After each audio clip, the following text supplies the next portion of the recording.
I'm Stephanie Inslee, and I'm with Troop 150 in Arkansas. And I have Mighty Dirk Mouse, who is my little dog scout. And then we have Sarah Beth, who, gosh, does she fall under cadet? She's not a dog scout in full force, but beloved nonetheless. So I am doing my video for the dog care badge and the activity checkoff sheet. I have it here. I don't have like cheat sheets that I'm going to read off of, but I would like to go ahead and go through the points that I can tell you about, and then we'll continue with Dirk and showing how to do some of the care things.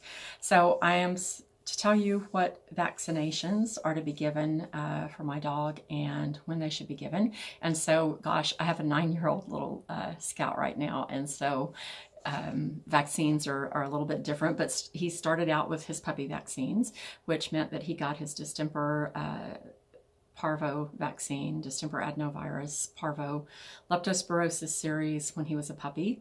And he got those vaccines every 3 to 4 weeks until he was 16 weeks old. And at which point he would be considered to be covered for parvovirus. And then he also got rabies vaccine when he was 4 months old. And he gets Bordetella, which is infectious tracheobronchitis, commonly called kennel cough. And he gets that. And then he also gets let's see, canine influenza. We're not in an influenza endemic area for the dogs, but because Dirk is a therapy dog, he goes to the airport, he's exposed to a lot of other dogs in, kind of fun situations, then I do vaccinate for that just to be safe. Particularly because I have an older dog, Sarah Beth, with respiratory problems. I don't want him bringing something home to her because he got to go out and have a fun time at an event. So anyway, so after the initial puppy series of vaccines, there are a couple of things that we keep in mind. And one is that rabies vaccines are required by law. And so Dirk now gets his rabies vaccination every 3 years with a 3-year product that is recognized by the state, and that's all legal and that's all good. He also gets leptospirosis vaccine once a year. Leptospirosis is a disease that's spread in the urine of wild critters, and we live in kind of the woody area in northwest Arkansas where we have deer, possums, and armadillos coming through our backyard all the time. And so definitely there is an exposure opportunity there. And so we also vaccinate for that on an annual basis. He gets his Bordetella vaccine every 6 months because that's something that we need to maintain an immunity, a high immunity, and the vaccine only lasts for 6 months done with the intranasal product. Then we also get, I said CIV, the influenza, canine influenza, Bordetella, leptospirosis, rabies vaccine every 3 years. And then he also gets titers for his distemper parvo at this point. He had a series of distemper vaccines, and then he also got had vaccines at, like a year later after his puppy series. That was a 3-year vaccine, and he had another one of those 3 years later.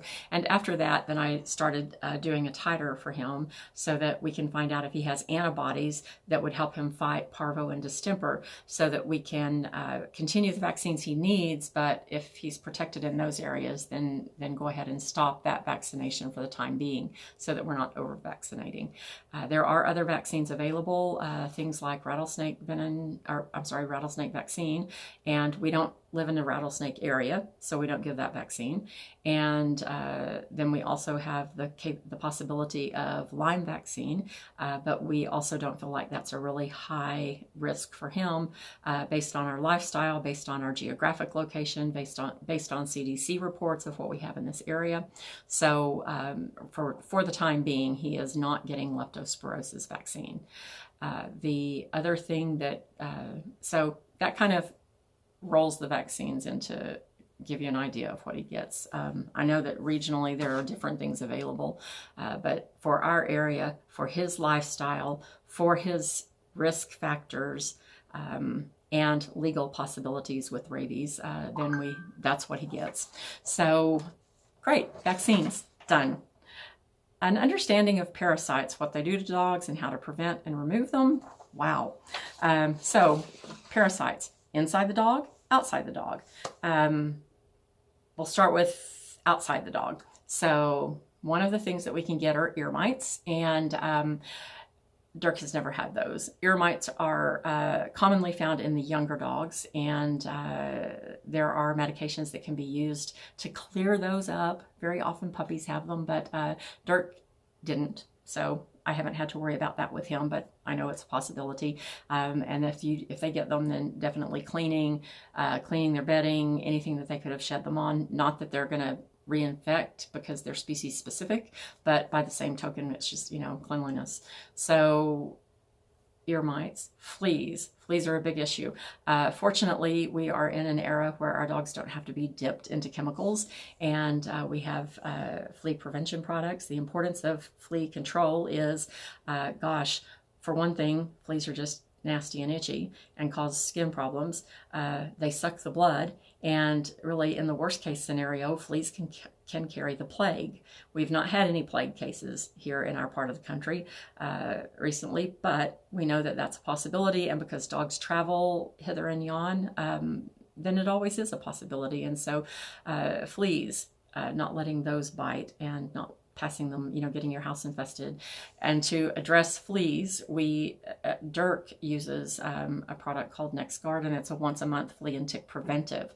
There are many products. There are topical products, there are oral products, there are injectable products not for fleas, never mind, scratch that. For flea and tick, we use one that has been very effective for him, and one that we can give on a monthly basis and keep him protected, because again, he's going to be exposed in the woods. Now, that said, if we are going to a high exposure area, a friend's house who has tons of ticks, and or if we're going out in the woods, someplace that we're really not that familiar with, if we're midway between, for example, I give it on the 1st of the month. If we're doing something like that on the 15th of the month, then I'll put a topical on him, something that's called Vectra 3D. And it also takes care of ticks, fleas, repels mosquitoes a little bit. And so that gives him a little something in between. I don't depend on a topical for Dirk because he has too many baths and I don't want it washed away. I also don't want something on his skin that kids can lay on top of him and get it on them, because there can be some sensitivities there. So I stick with the oral because it's doing a good job. And it also takes care of ticks. Oh, and why do we want to take care of ticks? Well, because ticks suck blood, and then they carry Lyme disease, Rocky Mountain spotted fever, Ehrlichia, Babesia, I think, no, Bartonella. Anyway, so lots of diseases that can be spread to not only to the dogs, but can also be spread to people. So if the dogs get ticks, then we certainly, the way we handle that is put a glove on and use tweezers or hemostats or something to pull the tick out. I then take that tick and I tape it to the calendar on the wall and put the initials of whoever it came off of, so that if we have a problem, we know. Typically, it's the humans that are getting the ticks taped to the calendar. Maybe once every 2 years, we'll have a dog with a tick that gets taped up. But anyway, so we want to prevent spread of those diseases to the dogs. We don't want the ticks sucking all their blood. Oh, and tick paralysis. I forgot about that. There is a condition called tick paralysis that can be caused by ticks as well. And so, yeah, lots of stuff that is just no good. And so we want to keep that away. And the flea and tick prevention that we use takes care of that. If one were to have a flea and tick infestation in the house or yard, then there are products that can be used. I really try to avoid stuff that might be a chemical that might be dangerous to the dogs.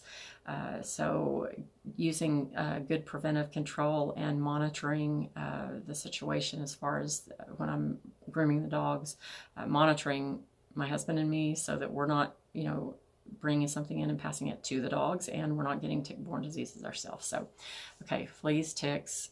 Heartworms are another parasite that are the heartworm life cycle. Their heartworms are spread by mosquitoes. Mosquito bites dog. A mosquito carrying stage of the heartworm bites the dog. The larval stage migrates through the dog, going through a few changes in larval stage on its way, and then it sets up housekeeping in the heart. So that does a couple of things. It takes up space in the heart so the heart can't pump really well, and consequently, you can't get you are not getting as good a blood flow to any of the organs. Also, pieces of those heartworms or a full heartworm itself can break loose from the wad of heartworms and can go to the lungs and cause what's called a thromboembolism. And at the very least, that is dangerous and life-threatening. And worst case scenario, dogs will drop dead with that. So definitely using a heartworm preventive that we give once a month, and as a preventive. And then as part of all of that, I mean, it says we're preventing this, preventing that, but we realize that nothing's 100%. Think birth control. So we test for heartworms annually, and the dog is on heartworm preventive year-round. We test for intestinal parasites annually, even though we're getting parasite control in our heartworm preventive. And we test, fecal. And then we also test do a fecal exam on the dogs if they have diarrhea or a GI upset of any kind, or if they're losing weight. Okay, so got ahead there though. So that's what we do for intestinal parasites as well. So we talked about all the outside parasites, we talked about heartworms. Now we're going to talk about intestinal parasites. And intestinal parasites can include Coccidia, which is a protozoal parasite, Giardia, which is a flagellated parasite, whipworms, which cause a lot of inflammation. Any of these cause inflammation in the gut. Whipworms, hookworms, and roundworms. The main things that we see are in our area that we're concerned about. All 5 of those. So Giardia tends to be host specific, but we also know that kind of wet areas, they can pick some up. So Giardia is mainly something that we keep the dogs clean. You know, we try not to let them go in mucky areas and in flooded areas where other dogs have been, because we know that that's a place that they can pick that up. And we also, again, there is a specific test for that done on the feces where we look for Giardia and treat it if that's a player in something that's going on with the dogs. The intestinal parasites, the routine ones, Coccidia, roundworms, hookworms, whipworms, those are all defined also by looking at fecal exams. Poop sample goes to the vet. It goes into a solution that floats all the eggs to the top, and then they're microscopically discovered there. In addition, once a year, Dirk has a fecal exam that goes to a specialty lab, and they do a different testing procedure, but they also are looking for evidence of any parasites there so that they could be treated. And the reason for that is multifold. Any of the parasites I listed can cause GI inflammation and can cause diarrhea, vomiting, bloody diarrhea, anemia, malnutrition. Any of them that are sucking blood, hookworms, for example. If a puppy, young dog, they'd have to have a lot of worms for it to kill a big dog, and Dirk's a golden retriever, so he's 72 pounds. However, dogs can require blood transfusions if they have too heavy of a parasite burden. So we want to keep the parasites gone if possible, and that comes down to surveillance with fecal exams, poop scooping the yard. Don't leave poop laying around places. Don't let dogs walk through an area where people haven't picked up dog poop, because they'll walk through it. It'll be on their feet. The little microscopic eggs can stick to their feet. They're going to groom their feet, and they're going to pick up eggs. So cleanliness, it's a big deal.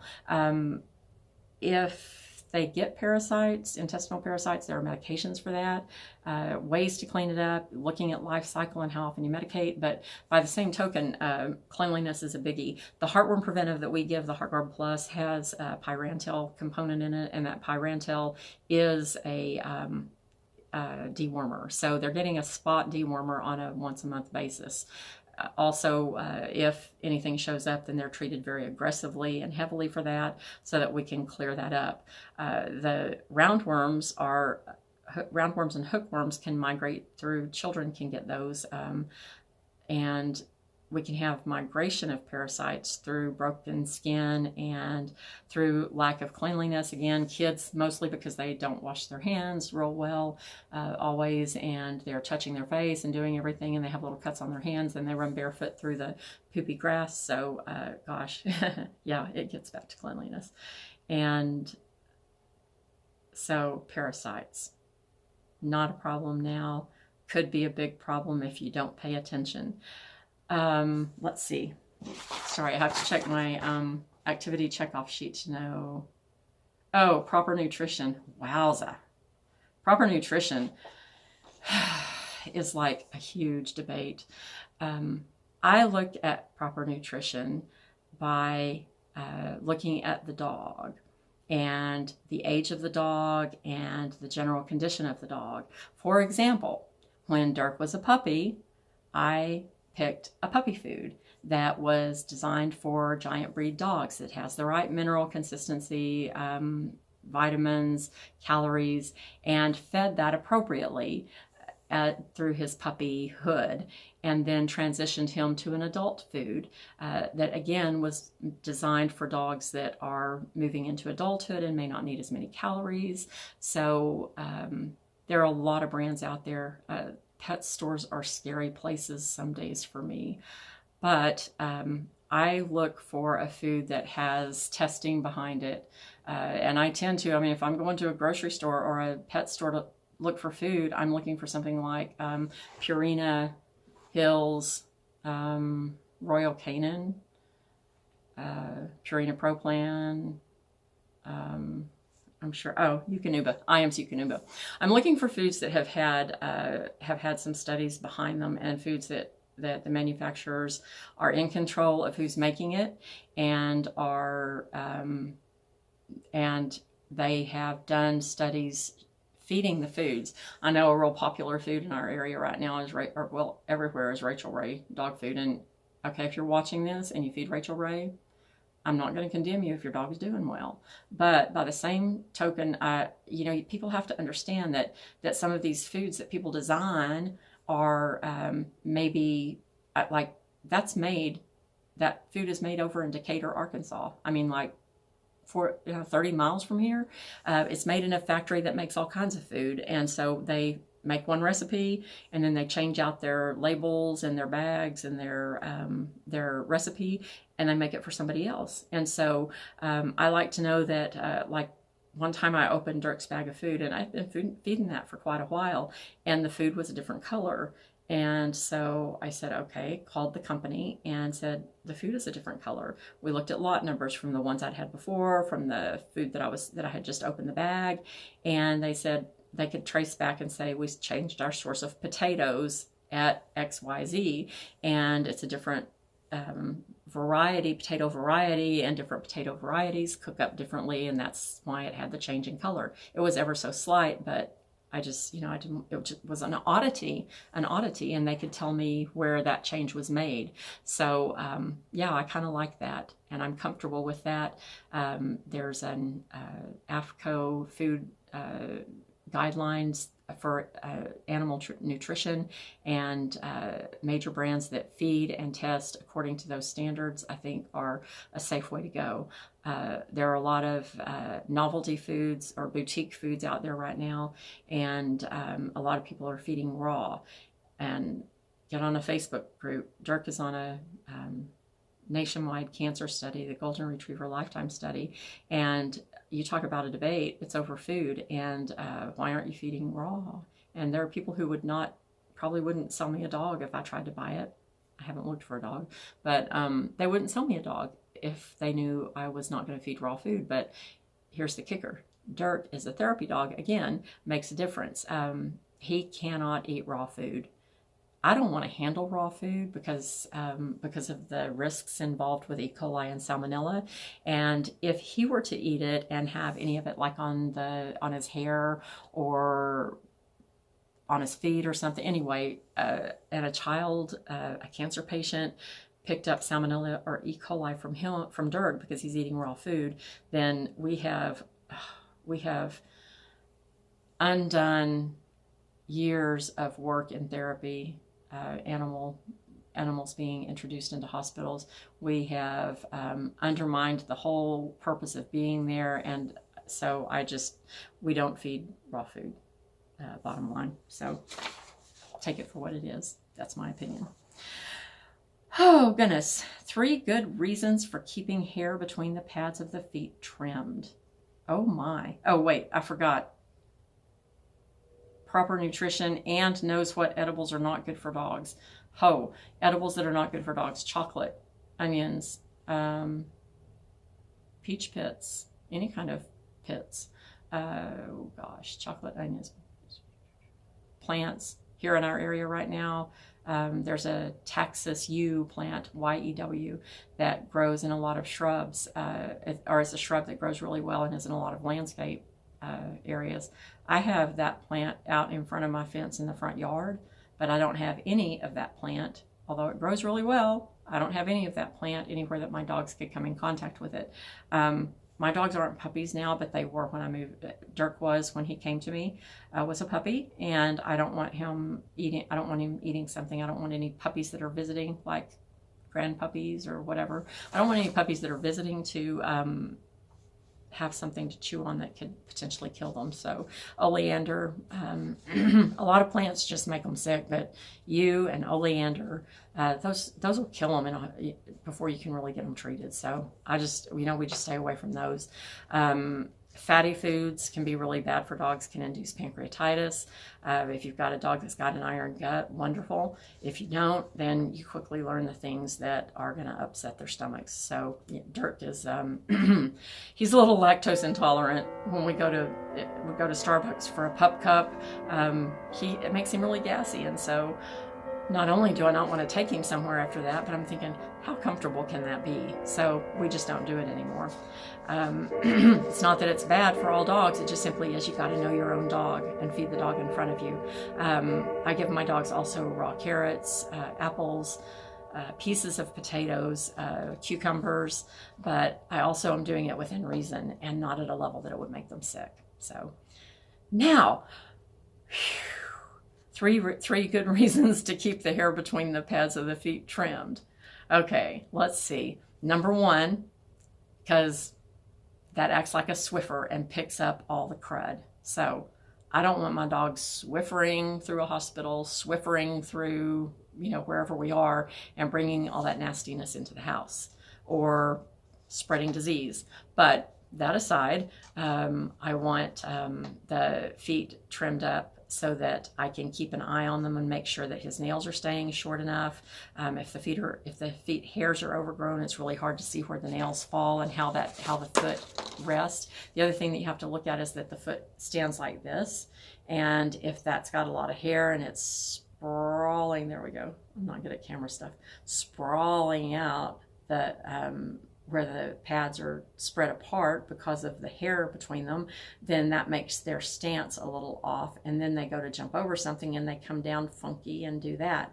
It's not fair to them, so it's uncomfortable to have a lot of hair packed up. The other thing is that when the hair gets packed up in there, it can cause moisture, it can cause skin damage from itching, and they lick at it and they kind of pick at it, and then they get little sores and it's real moist and they get yeast infections. It's just nasty. So from a health standpoint and a comfort standpoint for them, we keep that cleaned up.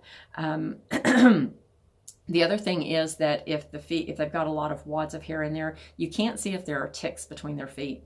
You can't see if there are little cockleburrs between their feet. In this part of the country, they tend to get grass-ons, and those are those little prickly things off of dry grass. And they not only get between the toes because they're walking through the grass, but they get between, and then they sit there and they just worm their way in, and all of a sudden you've got a big track going up, and you can't get them out. I mean, they don't just come out. You can't soak them out, and sometimes that makes, the dog has to go under anesthesia to get those taken care of. And so we don't go there either. We keep it trimmed up nicely. Interestingly, and also for the winter, because we don't want to get ice and little snowballs in there. And also when we put down the salt for the sidewalks and stuff, for the ice melt, we don't want that getting up in there because that can be an irritant for them.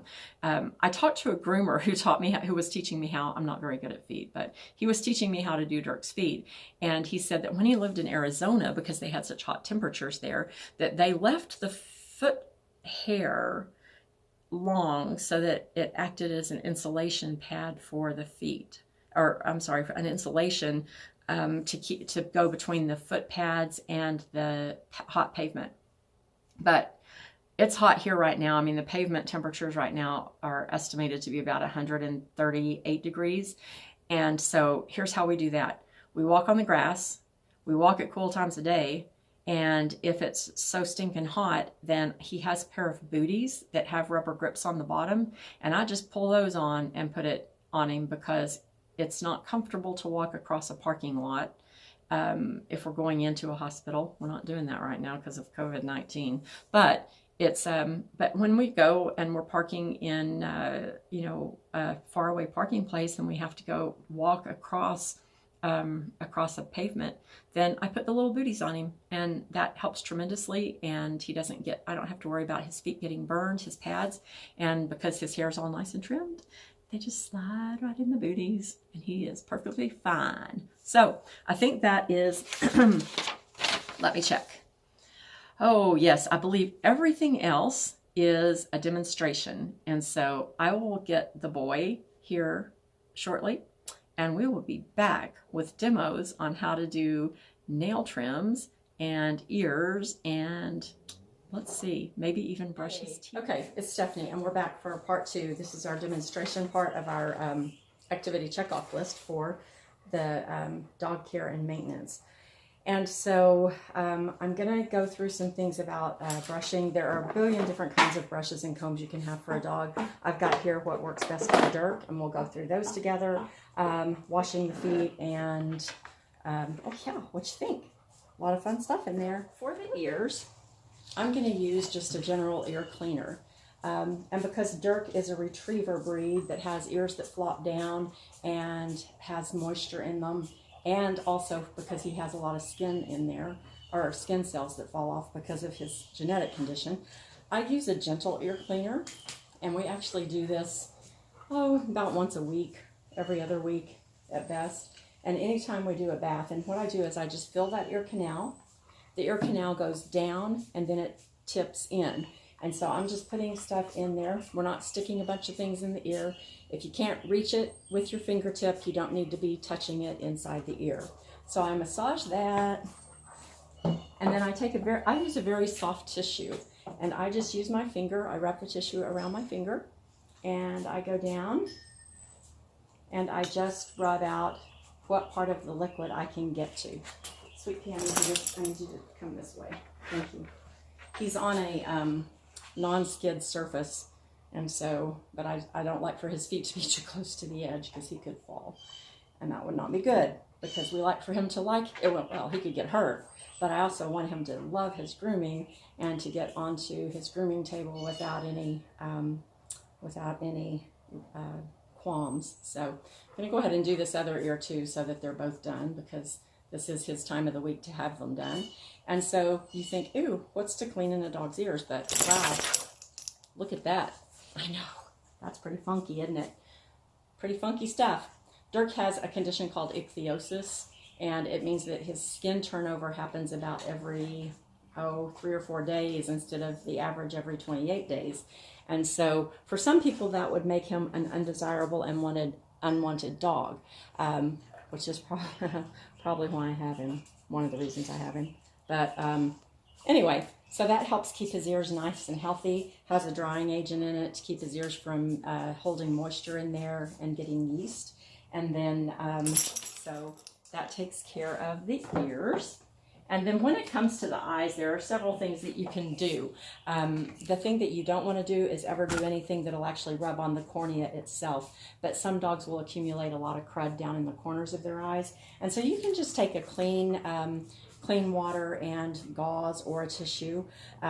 Or when I'm out hiking with him, I carry in my car, I carry a saline like that you use on your contact lenses, that you can just, a little tiny bottle that you can just squeeze, and I use that to clean out his eyes if he has stuff in them. And so what I'm going to do, he'll close his eyes, and I'm just going to help his eye close with my finger up here, and I'm just going to wipe the corners here and wipe around the eyes. There's no reason to rub the eye. You can damage the cornea and cause an ulcer. All you want to do is keep debris from around the eyes. He doesn't have really long hair around his eyes, so that's not an issue. There we go. Okay, so this is the anal sac end of the dog, right? And so you're going to pull the tail aside. I prefer to gently move the tail aside as opposed to cranking it straight up. Cranking it straight up is uncomfortable for the dog, and moving it to the side is more gentle. Also, Dirk has a birth defect that affects him back here, and so the fall of his tail is very different. So for a dog like this, you kind of have to, well, that's getting up close and personal, isn't it? You kind of have to separate the hair here back by the anus, and then the anal sacs are approximately at the 4 o'clock, about 5 o'clock position here, and 7 o'clock position here, and they're just inside the rectum. For some dogs, you can actually manually find those and squeeze them out. What I do in that case, like with Sarah Beth, is I'll take a tissue and put it over the anal area, over the rectum, so that I catch any of the liquid that comes out, and I'll just gently press from the outside. Dirk's anal glands are kind of malpositioned because all of this is malpositioned in him, and so for him it requires putting on a latex glove, using a lubricant, and going in rectally, and then locating that anal gland and milking the material, just gently squeezing the material out of there. It's not something that's really offensive for him, but it needs to be done in a I usually do that when I give him a bath, because that way he's ready to be groomed as well, and washed, and that way you take away any of the odor of that. Some dogs need it done more often. Some dogs never need to have their anal glands emptied. So it's variable. Again, you have to know the dog in front of you. Hook him back up here. I'm very fortunate to have picked up a demonstrator grooming table, and that makes it a lot easier for me to take care of him and Sarah, because they both are very large dogs, and it's hard for me. And so then we're going to talk about the toenails and how to do that. And so for the toenails, a couple of things that I use, and I don't even use clippers anymore. If I'm using clippers, these scissor trimmers are what I like to use. And here, let me have this one. Thank you. Thank you. Good job. And I'll pull all the hair away, and I'll come up and actually take a little trim, and I trim in this direction. There we go, we got a little piece. The reason I do that is because when I clamp down like this, I don't want it to squeeze his toenail. I keep his pretty short, so that's not really a problem, but I'll check these, maybe a little shaving on that one. You are such a good boy, aren't you? Let Mama come to that side. Okay, here I come. Yay. And then, but what I use mainly on Dirk, is I use a Dremel, and this is just a little battery operated Dremel that I have for him. And I bring the feet up gently, and I pull all the hair. He has these long feathers, and they can get caught in the Dremel. And so I know, it's creepy, isn't it? Sometimes I do these with him on the floor, but I isolate the nail, get all the hair up here. Okay, good job. And I just come down, and if you can see here, it's hard to show that from that direction. Let me bring that nail up there. All I'm doing is taking the margins off and smoothing the hair from these feet, trimming down between so that I'm even with the pads. His feet are ticklish. There we go. See? And so also when I'm trimming, that lets me, when I trim the hair between the pads, good job. Excellent. When I trim, there you go, Sarah. We'll scatter feed her. When I trim the hair between the pads on his feet, I'm also freeing up that area to see how the toenails look and whether they need any work or not. Hard to stand that still. Let me see about this foot. let me see about this foot. His back feet are more ticklish than his front feet. And so, but I'm going to turn the Dremel on here. And I'm just going to tip out these feet, these toenails. Okay, easy, Bubba. Easy. Yes. And so I'm trying to support that leg in a position. Yay! Tickles. One more. One more. I know. Yay. Good job. I've got a couple of things that I use with him. This is called a Fur Bliss. And I can use this on him when I bathe him to help massage. But the other thing I can do is just use it as a comb with its long. It's a silicone brush. Some people think it's kind of like a curry comb. But you can see that helps get a lot of the hair loose. If you see all of that kind of accumulating, you know, that's the life of a golden retriever, right? And so that helps loosen all the hair in there. And it's very gentle on his skin. So I'm kind of massaging while I'm doing that. But it's very gentle on his skin. I've used some of the oh gosh, what do you call them? Slicker brushes. But I think that they are a little more harsh to the skin. And again, with Dirk having ichthyosis, he has a lot of skin turnover anyway. I don't want to do anything to harm the skin. And I can't believe that they'd be comfortable. I also use, if you can look at this brush that has the little rubber tips on it. This is I think Conair. Yeah, it's a human brush. It's one that you pick up at Walmart in the hair section where they carry hair dryers and hair brushes and all that kind of stuff. And I'm going to move this so that you can see the side of him. I mean, you might be able to pick up it. Can you see some of the ichthyosis there? I don't know, those little skin that falls off. So anyway, I brush him. I do the curry comb. It kind of loosens things up. And if I'm just doing a quick brush up just to freshen up, then I might forego the curry comb and just come through here with his hair brush and get a lot of the, get his pretty parts, especially his feathers. I love his feathers, and get those brushed out.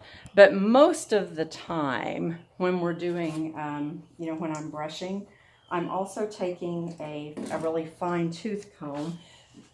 Some people call this a finishing comb. Some people call it a flea comb. I call it a dirt dust comb. Because when I comb through very gently, again, this is metal. You want to be very, very gentle with the coat. And when I comb through him, what I come up with, if you can look at that, I don't know, can you see that pretty well? Those little particles of, oh yeah, there you go. The dust. Those are pieces of his skin. They look like flakes, like a snake skin or something, but he has that all the time. And so he needs, this is not to get parasites out, although it would work. Oh, Sarah, you almost knocked it over, girl. But it's to get all that dirt dust loose so that we can comb that out and not have that flaking off everywhere we go. Especially when he's going to the airport or to the hospital or something. And you can kind of see that. This is one of his most important grooming tools. We use a special shampoo for his skin condition. And then that is, like I said, one of his most important grooming tools. You can also, on golden retrievers, do a lot of trimming around their ears and around their feathers. I like his feathers nice and long. I think they're really pretty. And I've never had a long-haired dog, or I haven't had a long-haired dog in many, many years. And I just enjoy his feathers and stuff too, as part of, kind of as part of who he is. And so I let those stay, and I try to keep them all nice and fluffed out. And the feathers around his booty back here, and his tail. Oh my gosh, this is like awesome. So. Yeah, look at that. Big tail. He's not as hairy, and he's not as full-coated as a lot of golden retrievers are, but he's mine, and I love him for it. So, yay. Yay. And so I think that we're going to go in, because it's awful stinking hot out here, and we'll do, oh, yep, and Daddy just got home. So we're going to go in and we'll do our toothbrushing section from inside the house and follow up on anything else. Plus we'll get him a big old bowl of water fresh water is another thing that I don't know I put on my nutrition, but it's a really important part of it. Keeps them hydrated in this heat, so, and year round. Anyway, so that is, I know Daddy's home, isn't he? That is grooming out the boy for the most part, and we'll get back to the rest of it shortly. Come brush your teeth. Hi, Sarah. Brush your teeth. And so he has doggy toothpaste. It's made for dogs, so if they swallow it, it's not a problem. He has his own purple toothbrush because, you know, purple's kind of his color. You ready? He likes to taste it and make sure it's okay. This particular variety is poultry flavored. Sometimes we get vanilla mint, but we haven't in a while, so I'm not sure if they're just not carrying that anymore. Here we go. You ready? Let's put your choppers up here. See your choppers? Okay. So we're coming up here, getting all of these, getting all of that, brushing the back teeth. Hang on. We gotta get the other side. Better taste it again. Sarah Beth wants to taste it. Okay.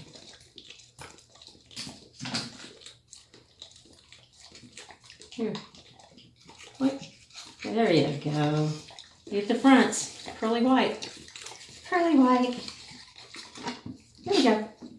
Come on. There you go. Yay. Good job. Good job. You know, lick it? That gets your tongue. That gets your tongue. Yay. Okay. And then, because dogs don't know how to spit, we don't have to rinse. We do one last taste of the toothpaste. Put it back where it belongs on the cabinet. You ready? Pop off. Pop off, that's all. Thank you. Let's see if this is a good way to show trimming your nails. Here, why don't you lay down all the way on your side? Oh, Bubba. Here. Here. Okay. And we're going to do a little nail because I don't think we got the front ones really well on video yesterday. That one didn't have any to grind off. And then Dirk has dew claws, so we always have to remember the dew claws. That one's a little longer. Yay, good job. Here, have a lick. Have a lickety stick.